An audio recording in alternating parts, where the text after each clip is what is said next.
Today we are in a park of Chandigarh.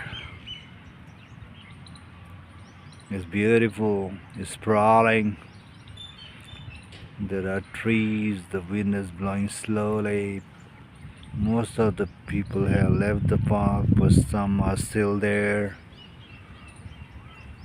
It's very refreshing. There's a lot of calm, peace, solitude here. And I like coming to these parks. They are in abundance in Chandigarh. So if you're visiting Chandigarh, don't miss the opportunity to visit these parks. You're going to have a great time here.